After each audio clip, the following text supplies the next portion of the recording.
Ugh.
What?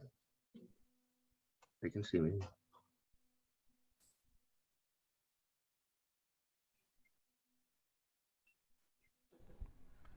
All right, well, I missed last Bobby. time, and unfortunately, that was something which was very. You got my email. I got your email and I Very responded. particular to me Yeah. because of my native country, right? Yes, Did, were there handouts given? there were handouts, and we also, because you weren't here, recorded it. So Rebecca should have the recording of it. Oh, you did. Yeah, we recorded that, I and heard from Tom that there was a professor aside from you. There yes, was yes, wow. yes, we had a professor from Drew, And But so, he wasn't as well informed as Fred, so. well, here's where I get all my information from. So what we'll do is we will, I'll get you a copy. I'll send Rebecca an electronic Thank copy. you. She'll get it I out to you. appreciate it. I Yeah, appreciate you're it. welcome. I really In fact, I'll just send you all my class notes, that I'm doing as we go. appreciate it. Why don't we Is just, there a quiz coming up? there is a quiz, yes. There is a quiz, and it will happen at the end, and it's kind of like a early midterm. Ooh. And then we'll reorganize seating based on that. Should I just move my chair to the hall? You now? might as well, yeah, you might as well get close to the door right about now. Overachiever over here. Why don't we just get rolling into the conversation here? Because I think July is like the perfect time to talk about climate change. We're taking off August, and I'll go through a few things. I'm not sure if the Zoom link was sent out or not, so I'm learning as we go. So those people that are on Zoom, I don't know if here, this apparently is the room view. I guess, oh, we have two people on. I see Marion Glenn there. Marion, hi, how are you? And Dr. David Wexler is on here, the distinguished Dr. Wexler. Hey, hi, how are you? Okay, good. We got, good to have you both. And we have Jack Cooper here and Millie Cooper, who are co-moderating with me. We have Tom Ferguson, who's co-moderating. We've got Bobby, Prim, Jimmy, and Lisa Allen will be here shortly. She's a liaison for the Assemblywoman, so she handles that. And for those who are Zooming in, we will get you a copy of the notes that we have, but why don't we just, by way of brief background, we'll go through where we were and where we are. We started, as you remember, April, Biden's agenda, and the curious thing about that is that it said that Biden, and again, this was last October, November, would have very little attention on international, it would all be domestic. And how times change in just a few months is kind of flipped upside down. We did Putin's Russia, we did Xi Jinping's China, and I came across an article, given that we talked in that session about how India is going to surpass China pretty soon in terms of total population. I was surprised to find out that China is going to like 1.4 billion and then is going to start to decline out to the end of the century and be back about 600 million. But in the Financial Times yesterday, I came across this headline, which basically says here, lowest global population growth since 1950 raises economy fears. It says the global population grew in 2020 and 2021 by less than 1% a year for the first time since 1950, as Europe's population went into decline during the coronavirus pandemic, according to the UN. The population of 61 countries are forecast to decrease by at least 1% between 2022 and 2050, with low fertility rates and accelerating of an aging society. And it goes on from there. They think in 2080, the globe will peak out at about 10.4 billion. But they say if you go from Central Europe east into Japan, Russia, and China, that's where the decline is taking place. Africa in 2020 overtook Asia in terms of the main source of population growth. And the point is all that plays into climate and climate change as well, as to where we are and where we're going. In terms of, Well, hold on, let me challenge you a little bit. What's the connection? I have a feeling about the connection, but maybe it's not what other people think. in terms of climate change? Yeah. Yeah, I would think over time, less population, potentially less concern about climate, but it can work the other way. If you have developing countries such as Africa needing to grow and we're dependent upon fossil fuel or coal, it could actually reverse. So who knows what the impact will be. But what's your thinking on that, Tom? So And by the way, since we have people out there, I move around with the microphone to catch the comments so they can all hear. How's this? Okay. I've been working on my social distancing for years. Exactly. I think there are two issues. One is that on the one hand, this should make the people concerned about global climate change very happy, because ultimately the issue is human beings creating climate change through the fact that they generate energy, and that the biggest issue for them is decreasing the world population. This has been going on since Malthus and, of course, under Paul Ehrlich. And the question is not just that the population is going down, but the imbalance that is occurring as it happens, and that the disjuncture between economics and politics and everything else that's going to happen over the next 150 years is probably the biggest problem that we have. But no one's talking about the fact that as the population decreases and gets older, the use of energy actually goes way down. So that's a good thing, right? So, but no one seems to be thinking that's a good thing. The question is, they're not really talking about the imbalance that is going to occur and is occurring already now. Right. Yeah. It's amazing how the trends kick in. Other comments, other thoughts? Yeah, I would agree. I would think that, there are less human beings in the future. You consume less. You consume a lot less. And the consumption at the rate that we are going, you buy everything, you drive the car and all that, gas and all that.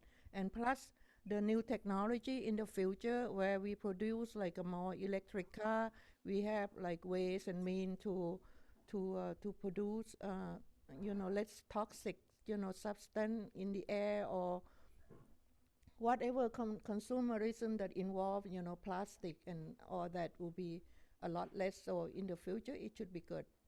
So what do you think should be the optimum level for humanity? You mean in terms of global size, Yeah. population? Because that's where we're headed. That's where the discussion is headed. Is how many people should we let live? Well, that's a good way of thinking about it, Right? right? Yeah. I mean, that's the deal. Well, like right? if planes and buses have capacity and auditoriums, what should be the capacity for Well, going back global to the other comment is that human beings do two things. Number one, they themselves generate a greenhouse gas, Right, yes. right? And so there's a move afoot to actually say that anything that emits a greenhouse gas should be regulated, including people. And then the other issue is the fact that we use resources. And what's been going on since my lifetime is we have a finite amount of resources, and we have to make sure we husband them correctly. So it all comes down to is what's the optimum number of people that we can have on the earth that for renewable energy and renewable resources. But that begs a question that really no one's willing to answer. Nobody knows. They can't answer it Of course not. because you've got climate change, which is creating drought situations in parts of the world. There was an article in the Times today about rice, surprisingly enough, in northern Italy. I didn't know northern Italy was a major producer of rice, but apparently it is. And the drought is affecting water, and rice is dependent on water.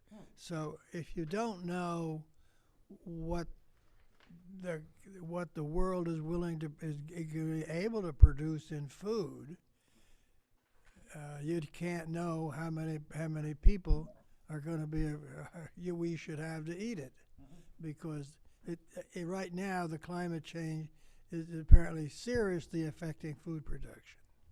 Very much so. Yeah, Prem, you had a thought? Yes, I mean, the optimum number nobody would know, but it happens, naturally. You look at the trend of the new generation, a lot of young people, like my neighbor, like a lot of people that I know, 35 something, they already declared that I don't want any children. And when you look around, I heard a lot of those.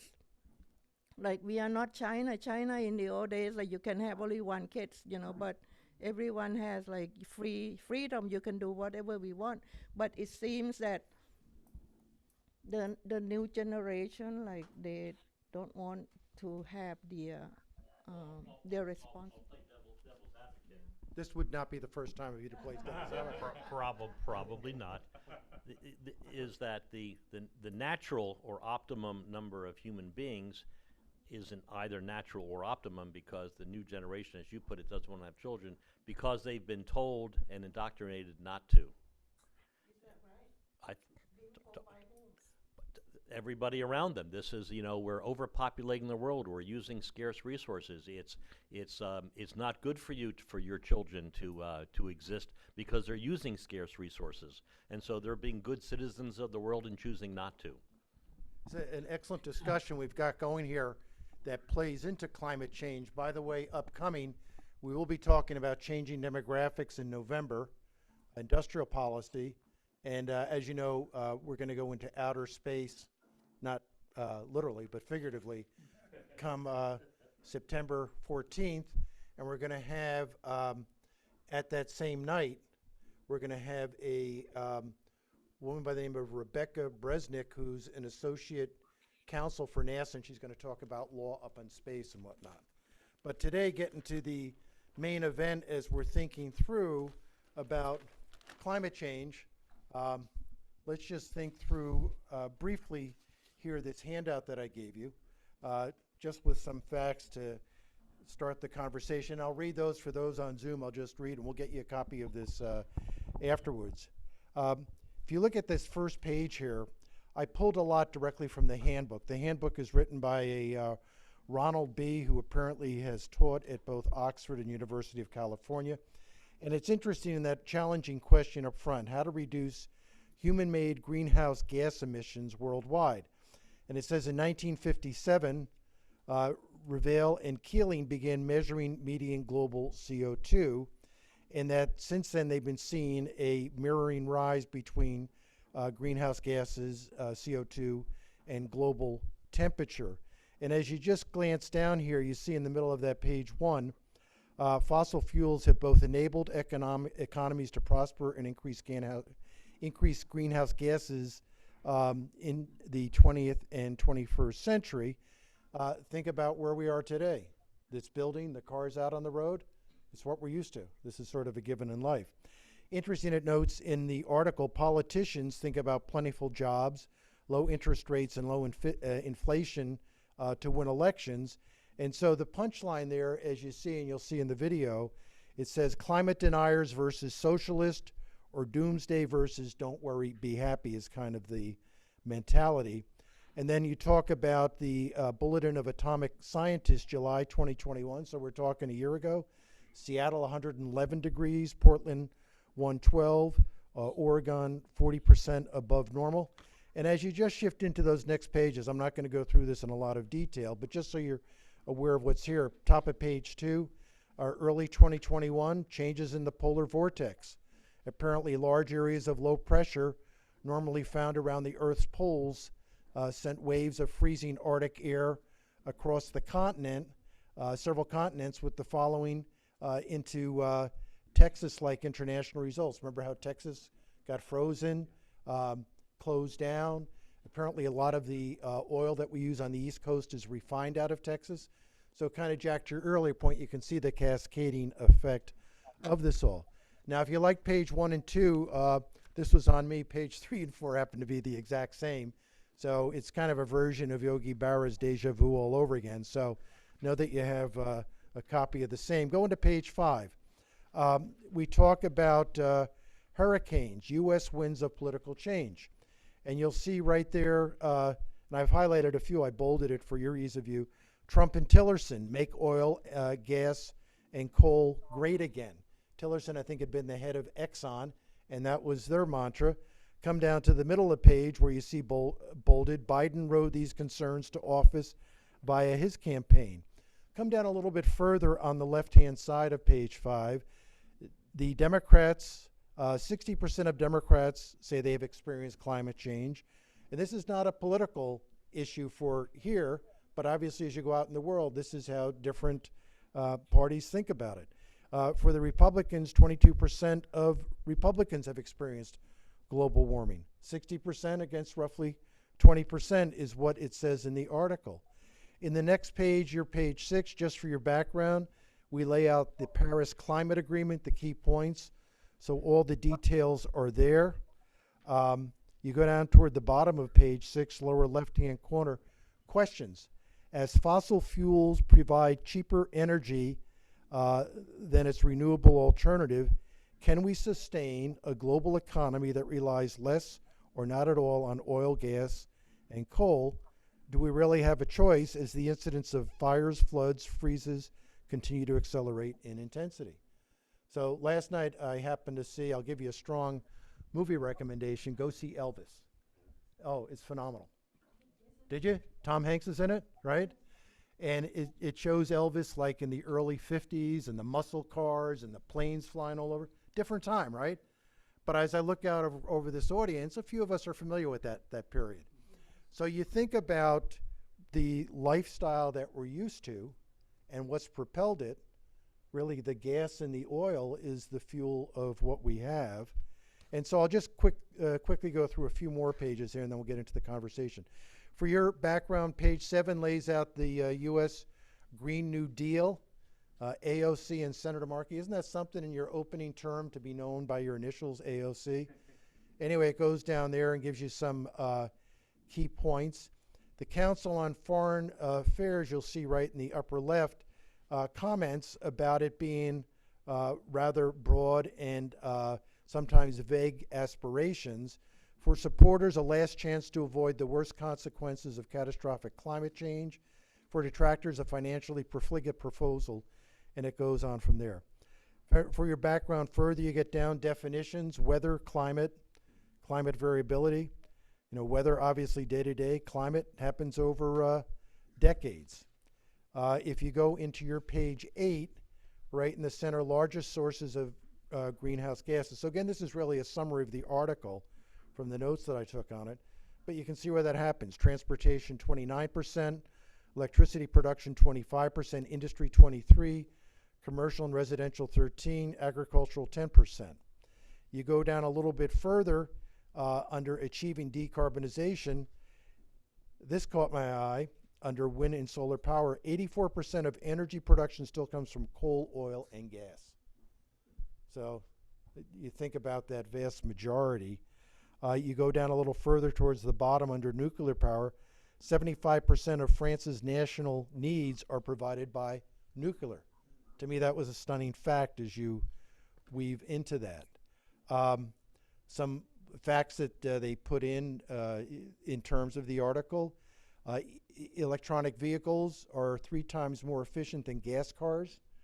And there was one fact here noted that, now this goes back 8 months at this point, but $1 buys you 43 miles in an electronic vehicle. And in electronic vehicles, probably 60% of the energy converts into turning the wheels. In gas cars, it's about 20%. So pretty dramatic difference in terms of gas converting into moving a car versus electricity. That's a better metric than the other one, because the miles that you travel is really related to the weight, not the power. So That's an excellent point. right, so the fact is that when you look at a Prius, right, versus you look at a Cadillac Escalade, you know, the Prius has about as much metal as a 6-pack of Budweiser. It's a lot easier to move that 43 miles than it is a truck or a Jeep, right? So it's really the efficiency of the engine that matters, not how many miles you can get. Because I could get, if you put that into a motorcycle, I could go 150 miles. So that's a meaningless statistic. So you're saying it's really the weight of the vehicle? Yeah, of course. I mean, and the only reason people put that in there because it sounds good, but it's very misleading, right? We may have to move you up to the front of the class here. No. But you keep your role as devil's advocate. Do not change, please. And I'll throw something else out there. If you if We're doing common stereotypes. Go ahead. just if you look at the sources of greenhouse gas sources, transportation, electricity, industry, commercial and residential. If you were just to use 2 metrics, one that the only thing that's going to use petroleum is something that is going to be mobile, and everything else is going to be we're going to put out nuclear energy. Then what would these numbers look like? And how would that solve this problem? If they were really, really serious about it and they would say, oh, well, we have a big problem with nuclear, because of nuclear waste. Well, if you were to take all the nuclear waste coming out of all these, and these areas, you come up with about 2.5 football fields of nuclear waste. That's a doable problem, right? That's a doable problem. The cost, of course, is meaningless because we're looking at the cost of changing the climate of the world. That's a much higher cost than the cost of building nuclear reactors. So that if you were to just do that as a thought puzzle, right? Everything that was going to be movable could use gas today, but everything that's stationary would be running off of electricity powered by nuclear. What would these numbers look like? Excellent point. Thoughts, comments? Yes, over to Jimmy. Okay, and the subject is nuclear. Back around 1976, Long Island Lighting was wanted to build a nuclear plant, okay? But the environmentalists said, no, you can't do it. They had started work on the plant. And the state, if I recall, the state of New York said, you can't do it, you have to stop. The company went bankrupt, okay? Long Island Lighting went bankrupt. Now it's owned by PSE&G, which owns every other company. But the thing is, there is a whole lot of, what do you call it? Yeah, right, yeah. Nobody wants nuclear. They say, well, we don't want it because the world might blow up. They look at, what's that movie, the China Syndrome or something like that, and then the Chernobyl nuclear plant. But what happened at Chernobyl was, this was when it was in the Soviet, when it was in the Soviet Union. The guys running the plant were getting bonuses. You get bonuses then for increasing production. So these guys increased production crazily and sent the whole thing out of whack. And I hope they all went to jail or the gulag or wherever those people went. Sounds like a bonus system, huh? Yeah. What was that, Jack? They were all elected to the Russian parliament. There you go. Other comments? Can you hear the Zoom people? I can hear you now, David. Yes, please go ahead. The other part of it is which countries emit the most greenhouse gases, carbon dioxide principally. And I think it's the US is about 20% of the total. China is about 42% of the total. So even if the US cuts its carbon dioxide by 10%, that's only 2% of the total. And it's a worldwide atmospheric thing. So if China keeps building coal power plants, they don't have oil, they don't have natural gas. So if the US is carrying the whole load in Western Europe, we can't get there. Well, Jack just said we won't get there. If for those here in the session, and we'll get these out to David and Marion. Look at the last page, page 21. It's right to what David was talking about. Talks about global CO2 emissions by world region, 1751 to 2015. And David, to your point, it shows a chart from the 1700s, obviously over right till a few years ago, and the amount of China as a percentage is dramatic, along with the US. So you can see the amount of contribution based on the different countries and how it's grown. And it seems like the growth really began, again, it's entitled Global CO2 Emissions by World Region, Annual Carbon Dioxide Emissions in Billions of Tons. The chart really starts to get noticeable at 1850, starts to move up at 1900, and starts to go diagonally up at about 1950. Bobby? 5 or 6 years ago, I was talking to a Chinese technician, okay? I mean, I don't think he's an expert in this, but we were talking about global emissions, and what he was telling me, so I said, he was referring to China, are being criticized for doing this, but we have to look back. In the past, the West was the one doing it. We're latecomers. So we shouldn't be subject to the same rules as those who had been doing the pollution for centuries. I don't know what the comment. So when he said that to me, I was wondering, I really don't know. I mean, what he was saying is, now, yes, but don't forget what the West had been doing for the past 200 years. I don't know what the comment of the other people. Yeah, I think that's true, but going forward is the problem. But using that as an excuse that the West created all this problem But the US is half the carbon dioxide that China, less than half. And so as it gets aggravated, China and India have to do something. Otherwise, it just doesn't work.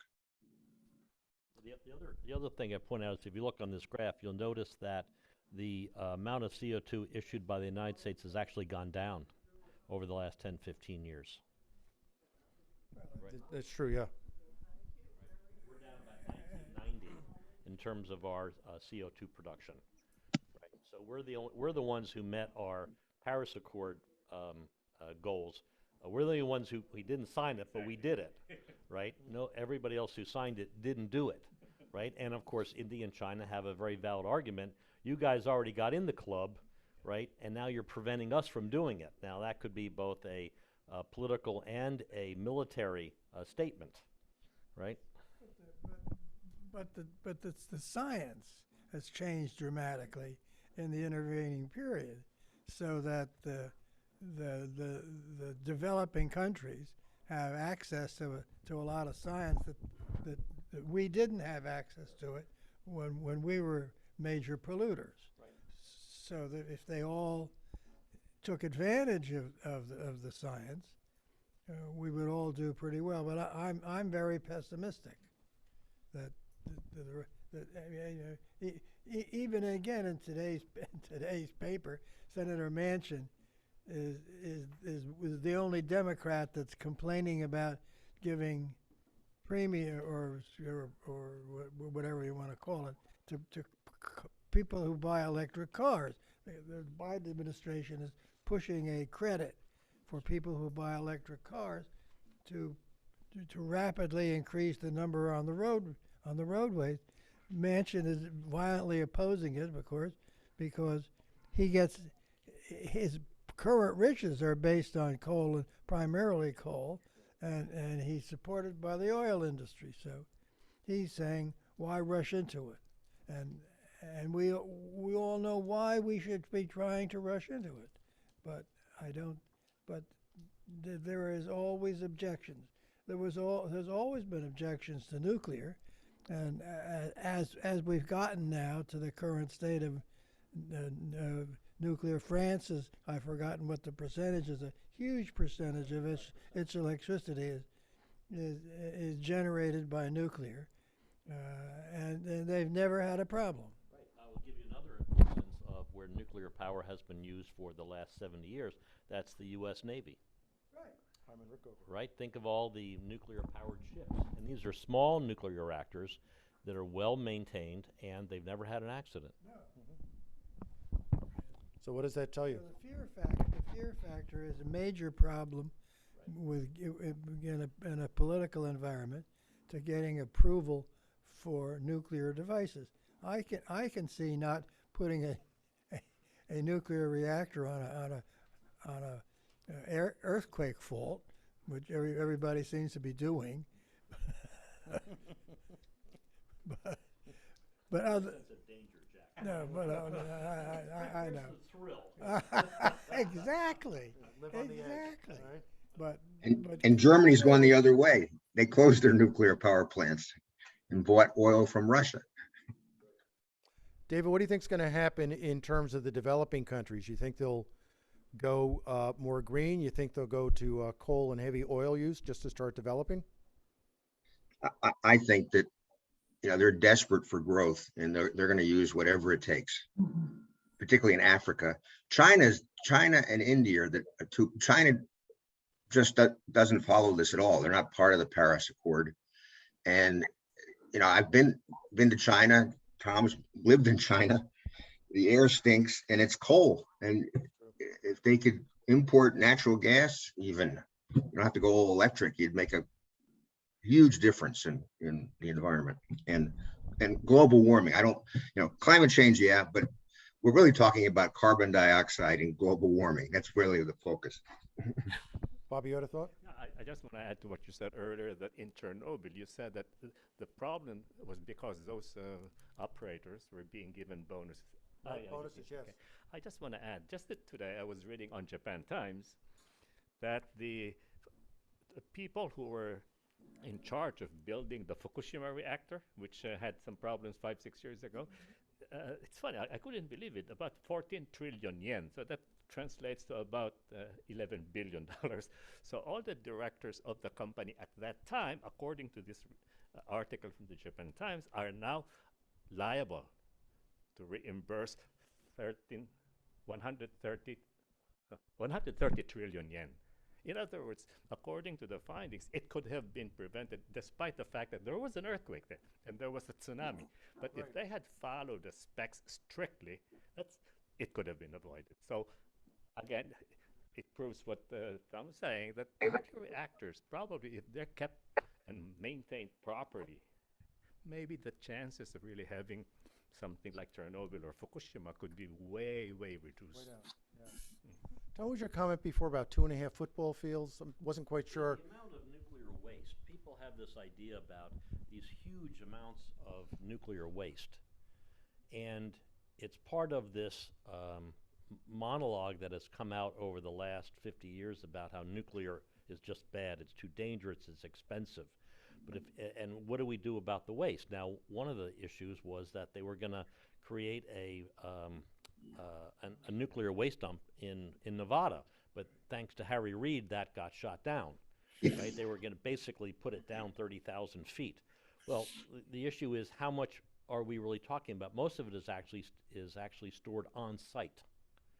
So it's not like, so what people are envisioning are these huge slag heaps that you see, by coal-fired plants. But the amount of actual material is actually tiny when you were to think about it. And so, one of the questions I have in my mind is, what's the purpose of scaring people away from nuclear?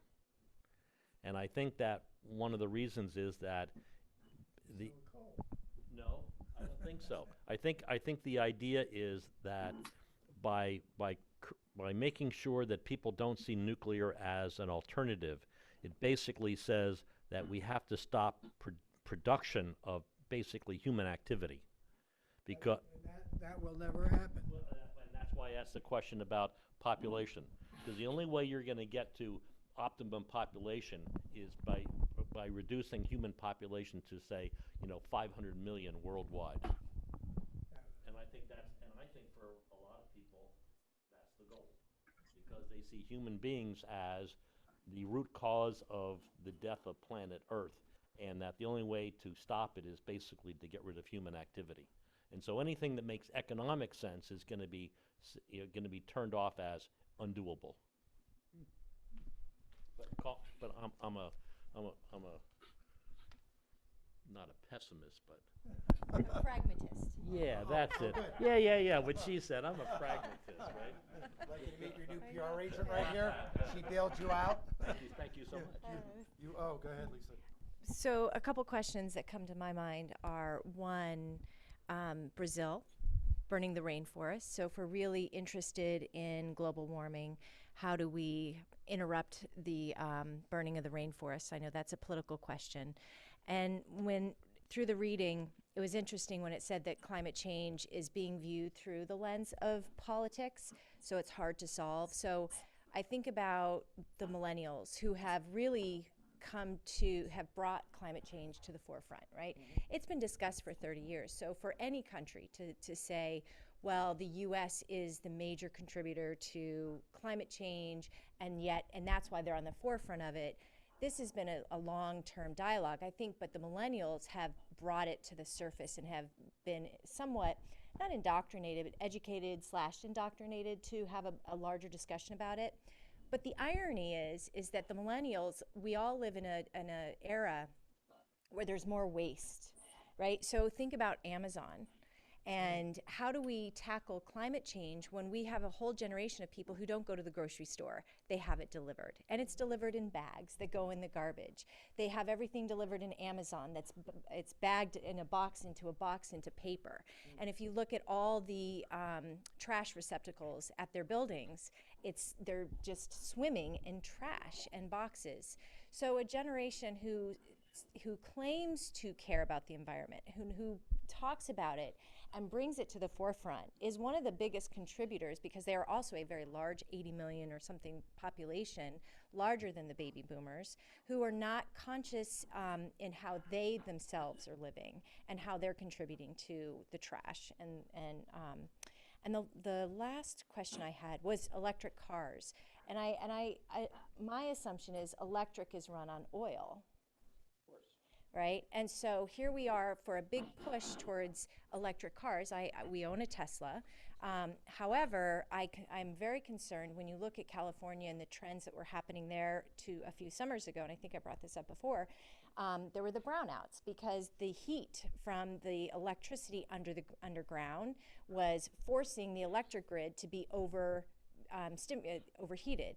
And so what happens with, I think generally, is that we try to rush for solutions, but we haven't thought through the problems in terms of what's going to happen when we have too many electric cars, what happens when we do away with oil that doesn't help run the electricity, and I'm almost done. But also we don't store, like we're looking to develop wind farms in our oceans, so we won't allow any drilling in Alaska for oil, but yet we will destroy our entire northern border for wind farms that we're going to dig up an entire ecosystem. And you can't even store that electricity. It is so volatile that it could start and stop our electric grid constantly. So I think that climate change it shouldn't be viewed as a political lens, because until we back off and say it's a humanity issue and really confront some of the big, try to face the solutions in a much more humanist way, it's not going to get solved. That's just my opinion. Other thoughts, comments? I perfectly agree. It's very complicated. Within the same country, you're having different thoughts. Now, from one country to the other, you have different thoughts. And unless there is a body which has the power to impose rules, it's got, I think I'm not being pessimistic, pragmatist probably, as you said. Really, which body, which institution can really impose? Can you trust the body? Well, the reason I say that is that everyone keeps on saying this is all about science, right? I would contend that's not true. And that I'll put up as Exhibit 1 that the modeling that they've been using, right, is pretty bad modeling. And so since all of their models have been proven to be wrong, why should I believe their modeling for the future? And why should I believe what they are saying about the models, even though every time they make a prognostication about what the model will say, they've been proven to be wrong by magnitudes, not just a little bit. I remember the Al Gore movie, right, that he won the Oscar for, and I think one of the things he said was that by 2013 there would be no ice in the North Atlantic, right? Remember that one? No ice. Well, that kind of hasn't happened. Now you could say that could be 50 years off, but that's a lot. And so my question then is, the science is clearly not very good. So, but they keep on asking us to believe their science as irrefutable, but their modeling stinks. If they worked for a corporation, they'd all be fired, because whatever group believed them would be bankrupt. But because there's no downside to what they're saying in their models, they just say, well, let me redo it again. And so the last IPCC thing they came in, they actually reduced the impact. Now, one of the important things is that the report, if you read it by the scientists, has a whole lot of words like maybe, perhaps in it, but the political document that comes in the front, they remove that. And they remove it for a reason, because they want to scare people and say, you need to let us decide for you, and we're following the science. And the answer is, one, if you ever listen to these guys, none of them are scientists, right? So they don't know anything about the science, not even John Kerry. But the issue is that they're using a lot of correlation equals causation techniques, and their modeling is terrible. So even though we can observe certain facts, their modeling is so bad that I would suggest that we should find alternatives to what is going on, not them. Let me just suggest this here for a moment. We got more comments coming, but if you go into the handout again, and you cut back from the last page 21, I want to get everybody's thoughts on this, and Tom as well, and for Marion and David. And it's a chart here about from the year 0, common time.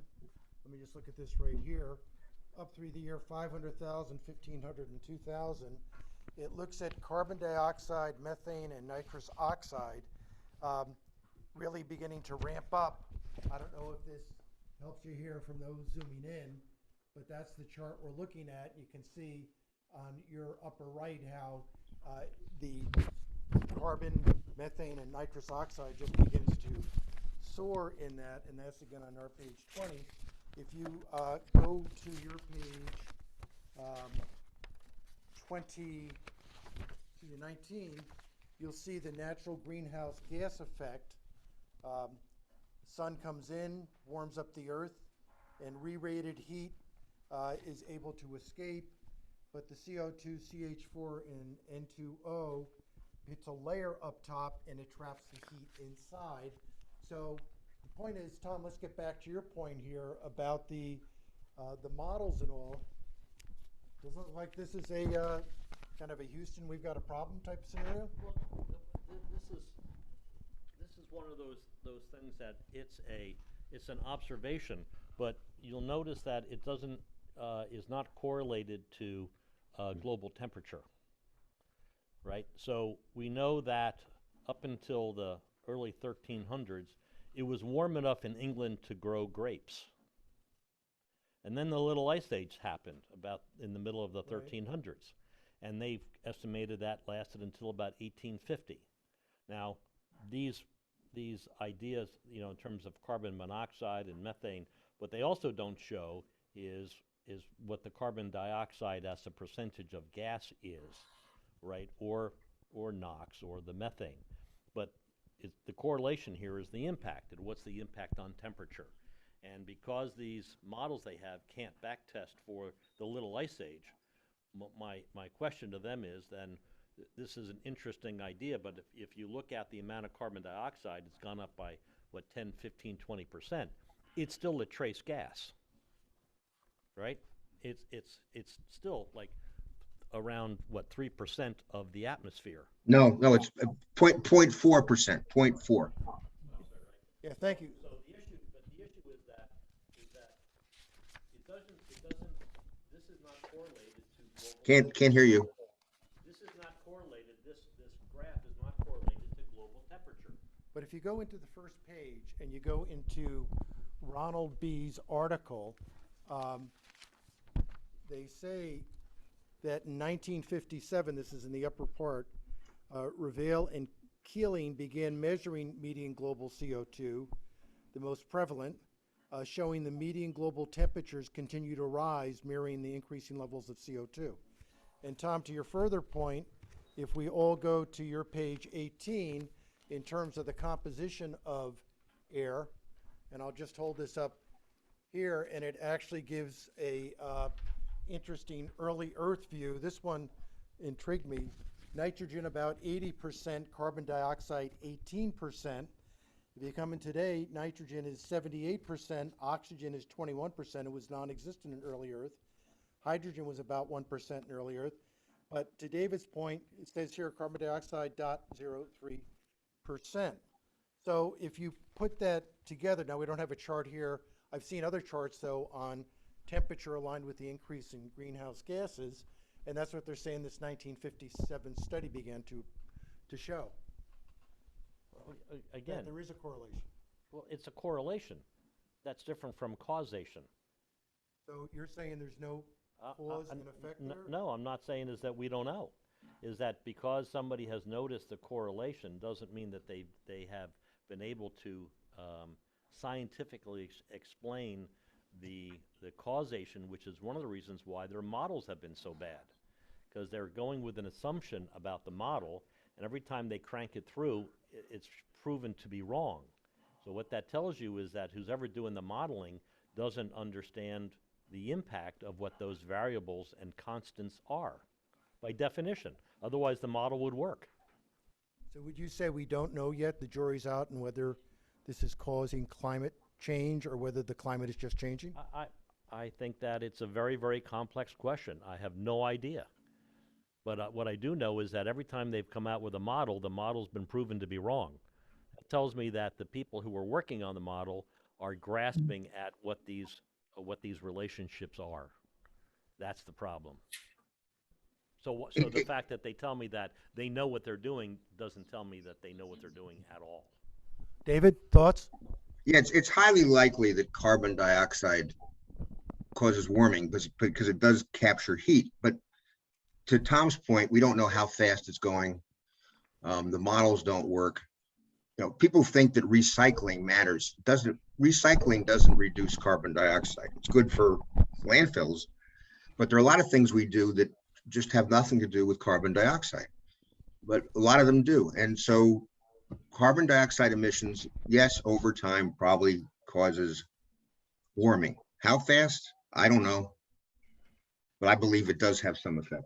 Well, just to add another fact pertinent to this discussion, if you go to page 10 here, and I'll read it for Marion and David here, some factoids I pulled out. I don't know the difference between facts and factoids, but at any rate, I got a kick out of this one line: the kingdom of heaven runs on righteousness, but the kingdom of earth runs on oil. And this was out of the prize by Daniel Yergin's Pulitzer Prize winning book. And he notes that worldwide, that at current usage, the barrels of oil that we have will last 50 years. He notes that American cars are 50% more fuel efficient now than they were 20 years ago. But in this New York Times article dated June 26, it notes different items: America, dangerous heat; Europe, France, and Spain, blanketed by July, August heat; China, high temperatures; scorched North China; India. And then, Tom, to your point, and David, what you just said, it notes in there a question. It says, is climate change directly to blame for causing severe heat waves in these four powerhouse economies, which also happen to be the top emitters of heat-trapping gases at roughly the same time, just days into the summer?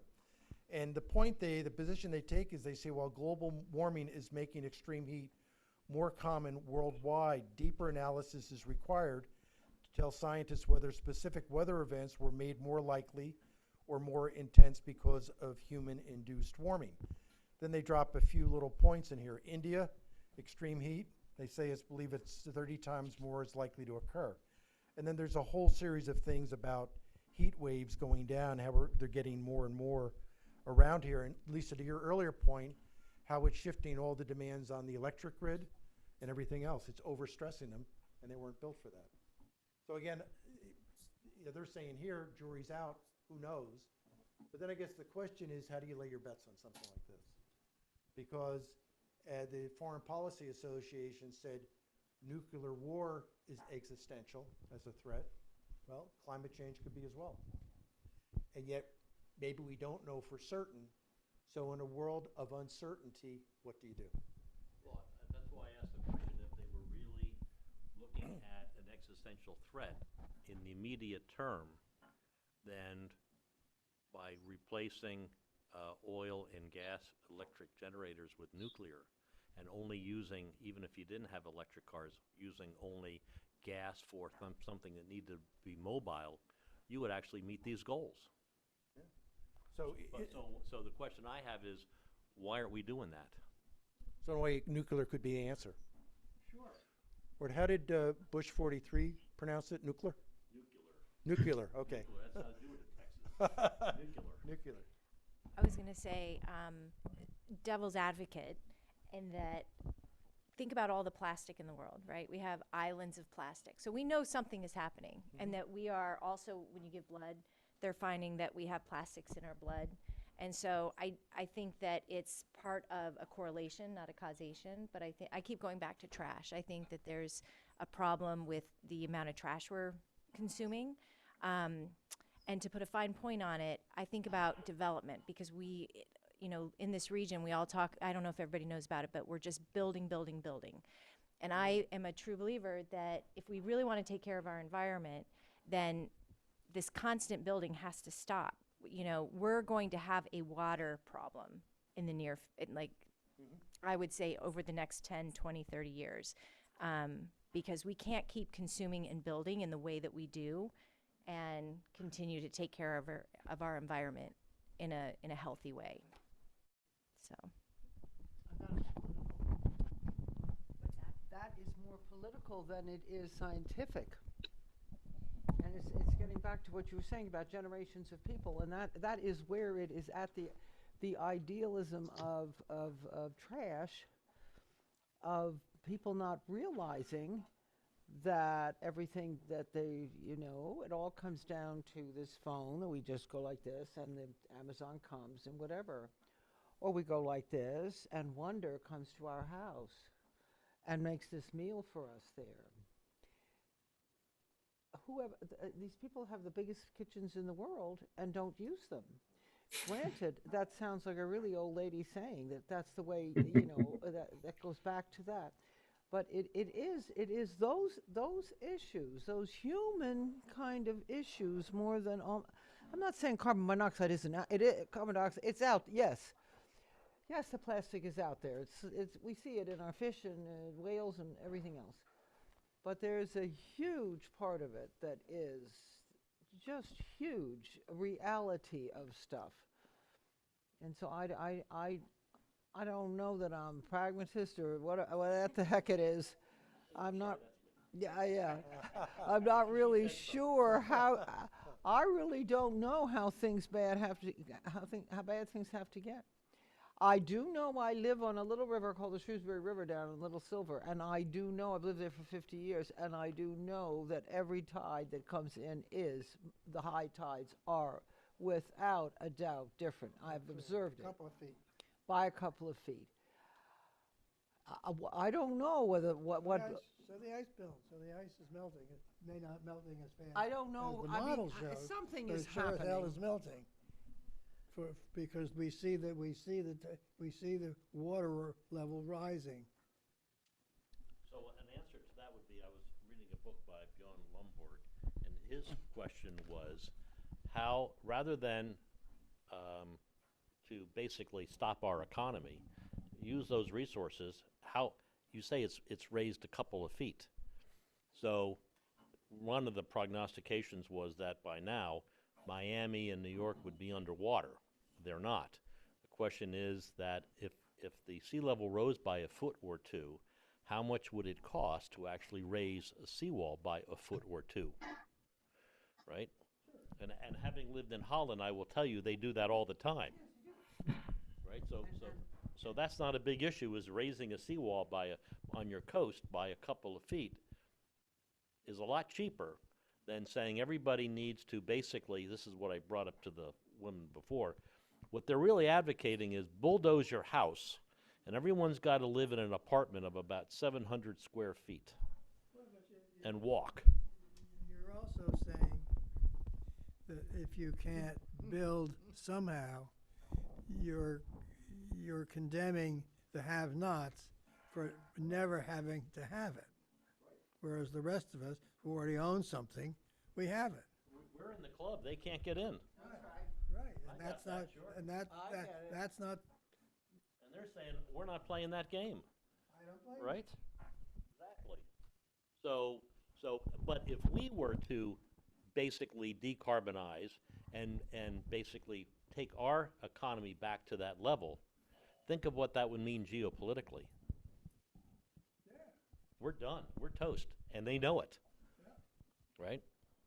So, thanks a lot, right, Fred? Anytime, Tom, you're welcome. You know what's great about this conversation, though? You can, like we said up front, Vegas rules, you put your ideas out, but it's to educate each other in terms of different perspectives. And that's why, as you look through the notes and Ronald B's,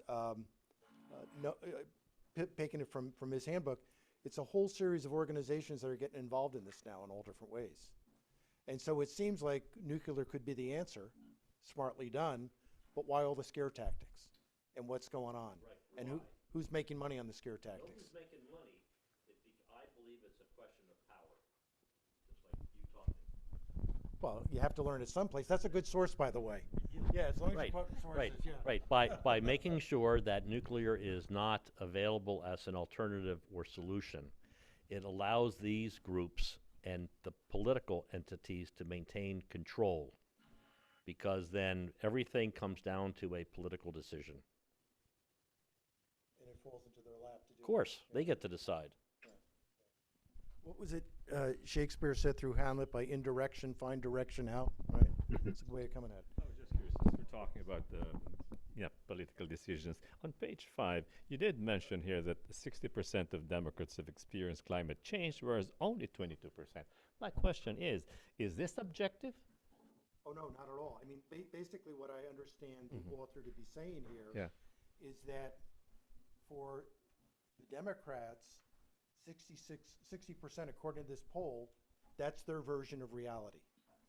And for the Republicans, that 22%, that's their version of reality. So the exact same globe we live in, they just perceive it differently. Oh, okay. That's why I wanted to clarify. I thought probably red states are less affected by climate change than blue states. Is that the case? I don't think that's, no. The exact opposite. It's everywhere. Everywhere, but the agriculture and, sparsely populated states, they're, more agricultural but spread out.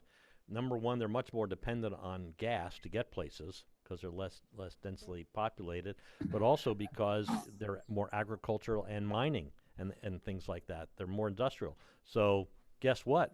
They're getting hot. Think of the Southwest, but also they're much more impacted on, getting rid of fossil fuels. But also more, it's counterintuitive. Why? It should be the other way around then, right? I mean, there should be more Republicans saying than Democrats. But that's why I asked you, is this subjective? No, belief systems are a curious thing, aren't they? When you think about them, and the way people will experience the exact same reality that's going on, and they will come away with a whole different perception of what just happened. I've seen that time and time and time again. Now, Isn't that, in a way, clouding the fact that they're Republicans and their perceived leader is anti-climate change, so they're towing the line? I mean, could that be part of it? from brain studies I've come across, basically what